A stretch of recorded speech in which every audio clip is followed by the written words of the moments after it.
racing enthusiasts, and welcome to the absolutely thrilling low-fuel Motorsports GT3 Sprint Cup from the stunning Red Bull Ring. I'm your host, Jeff, and folks, we are in for a spectacular Thursday night of racing action. Ladies and gentlemen, our qualifying results are in, and oh my word, the tension is already building. Now, you might not know this, but that tell-all documentary that dropped last week has created absolute chaos in the paddock. Poor Patrick Harrison in P1 was caught on camera sleeping with a stuffed unicorn named Mr. Sparkles, and I've heard Laurent Strubans has been spreading rumors that Remy Tallieu cheats on his setup data. Some drivers like Tino Fekter and Adrian Wiersbicki are refusing to even watch the documentary. And we're off.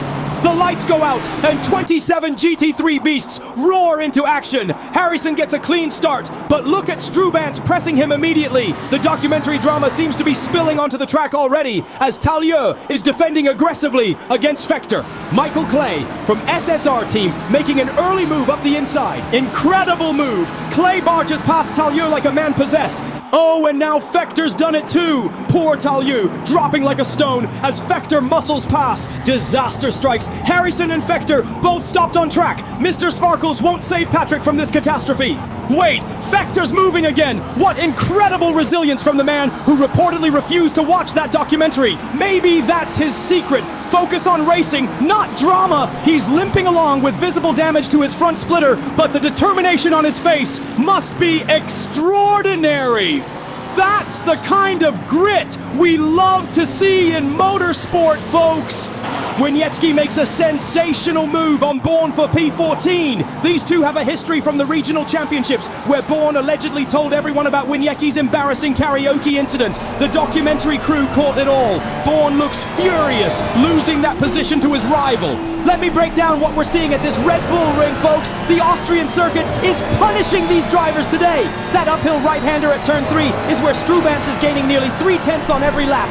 Masterful technique through there. Meanwhile, Tallieu seems to be struggling with tire temperatures after those early overtakes. His rear is sliding everywhere, like my Uncle Derek on the dance floor at my cousin's wedding. Embarrassing! The track surface is heating up significantly, changing the grip levels by the minute. Some teams predicted this in their strategy, particularly the SSR squad, who've set their cars up for the evolving conditions. I've also noticed Diesel taking unusual lines through the final sector. Either he's preserving tires or he's completely lost. Bourne strikes back. He's reclaimed P14 from Wieniecki with a spectacular move around the outside. Wieniecki tried to shut the door, but Bourne was having none of it. This is personal, folks, after the documentary revealed that Bourne was actually the one who posted those embarrassing vacation photos of Wieniecki online. Last year, these two have been at each other's throats. The race is settling into a rhythm now, but don't let that fool you. There's tactical warfare happening throughout the field. Laurent Strubans has established a 2.3-second gap at the front, which is remarkable considering the pressure Tallieu was applying early on. Speaking of Tallieu, he seems to have found his groove again. After those early setbacks, he's laying down consistent lap times now and preserving those tires.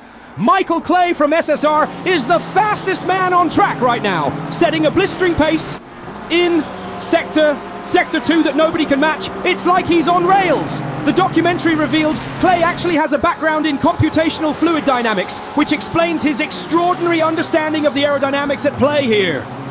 Ton makes his move. Matthias Ton has just executed the overtake of the century on Adrian Wiersbicki for P5. That was sensational. Ton went to the inside. No, outside. No, inside again before finally committing to the move. Wiersbicki defended like his life depended on it, but Ton was simply unstoppable. And this adds another layer to our documentary drama. Ton was revealed to be the anonymous source who leaked Wiersbicki's embarrassing high school yearbook photos to the filmmakers.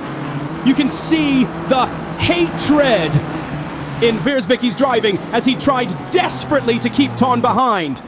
but skill prevailed over emotion today. Let's check our running order at this stage, and it's Laurent Strubans leading the way in his HDR machine. The documentary revealed he meditates with crystals before each race, and whatever those crystals are doing, it's working. Clay in P2 for SSR, followed by Talio, who's recovered nicely in P3. Claude Oliver sitting pretty in P4, with our overtaking hero Matthias Ton now up to P5. Down in P23, Tino Fector is still soldiering on after that early incident, and poor Patrick Harrison.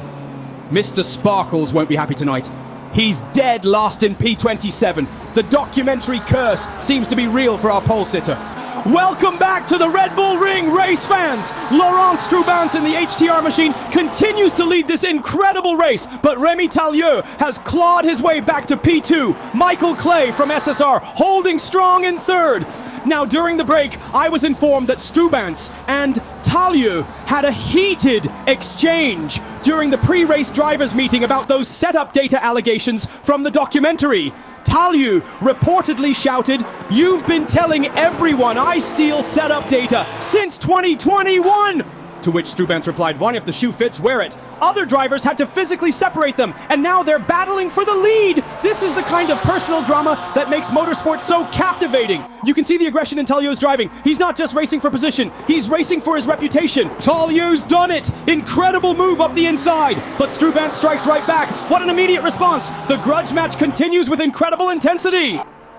Tallieu again! This is unbelievable racing. Tallieu dives down the inside at turn 3 and reclaims the lead. Strubans caught napping that time. The setup data drama fueling this battle.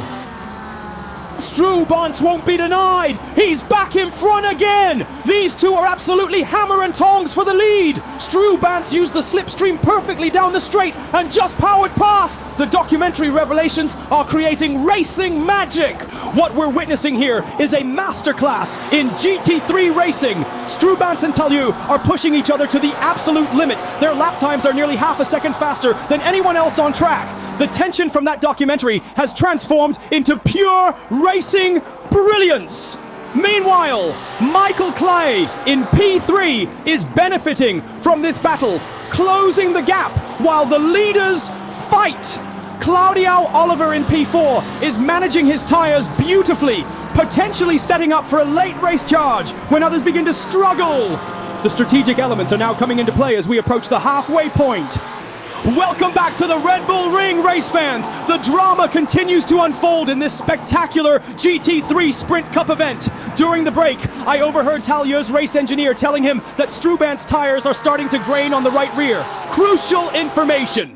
Meanwhile, Michael Clay from SSR has been consistently the fastest driver in Sector 2. Current positions show Strubans still leading Tallieu. These two haven't stopped battling since that explosive drivers' meeting confrontation. Michael Clay in P3 for SSR, followed by Claudio Oliver and Matthias Ton rounding out our top 5. Now, looking at potential final strategies, tire management is becoming absolutely critical. Strubans has been working his right side harder than anyone else, creating potential vulnerability in these closing laps. Tallieu, meanwhile, has been much gentler through the high-speed right-handers, a deliberate strategy that might pay dividends soon. Disaster strikes. Daniel Bourne has stopped on track from P15. His documentary nemesis Winiecki must be celebrating. Bourne is moving again. What resilience from the man who the documentary revealed once accidentally sent a text meant for his girlfriend to the entire racing league. That's the kind of determination that separates the good from the great in this sport. His team radio just came through. And Bourne was absolutely furious. The car just cut out completely. What are you guys doing to me? His engineer responded, "Calm down, Daniel. Looks like a sensor glitch. We've reset the systems." Bourne fired back, "I've lost 3 positions because of your incompetence." The engineer, clearly frustrated, said, "Just drive the car and stop complaining." This is the kind of team tension that can destroy a racing program. Bourne was already upset after the documentary showed footage of him falling into the pool at last year's team Christmas party. With just minutes remaining, Strubance continues to lead in his HTR machine. Talia's still in P2, but Oliver has made a spectacular move up to P3. Clay has dropped to P4. Perhaps those early fast laps have taken a toll on his tires. The documentary curse continues for poor Harrison, still languishing in last place after that early incident. The earlier confrontation between Strubance and Talia is still playing out on track. Disaster for Clay. The SSR driver has stopped on track from P4. His crystal-owning rival Strubance must be delighted with this turn of events. Clay is moving again, but has lost significant time. His championship hopes taking a massive blow today. The SSR team radio just came through. Michael, what happened? Clay responded, I don't know. The car just stopped responding. His engineer sounds panicked. We're seeing some electrical issues on the data. Just nurse it home now. Clay's frustration is palpable as he tries to salvage some points. The leader is on the final lap. Laurent Strubance in the HTR machine is just corners away from victory. What a sensational drive after all that documentary drama. You can see Talio still pushing hard, but he's run out of laps to make a move. Claudio Oliver will be delighted with P3 after staying out of the controversy and focusing purely on his racing. Matthias Ton has been the quiet achiever today, currently running in P4. The documentary revelations have played out beautifully on track. Those with nothing to hide. Checkered flag. Lawrence Strubance takes the win. An absolutely dominant performance from the HTR driver. Despite all the documentary drama and allegations about spreading rumors, he's let his driving do the talking today. Oliver takes second. And Matthias Ton completes our podium. What a stunning result for the man who leaked those yearbook photos. From P5 on the grid to a podium finish, Ton has been spectacular today. You can see the emotion on his face as he pumps his fist in the cockpit. His team radio just came through. Great job, Matthias! Fantastic drive! Ton responded, take that, Adrian! Who's laughing now? Daniel Bourne crosses the line in P17 after that mid-race scare. A disappointing result for a driver who showed real promise earlier in the weekend. His team boss is already on the pit wall, looking furious about that radio exchange we heard earlier. The documentary revealed Bourne has been on thin ice with the team after exceeding his repair budget 3 races in a row, and today's result won't help his cause. I've just been informed he punched a wall in frustration after checking the timing screens.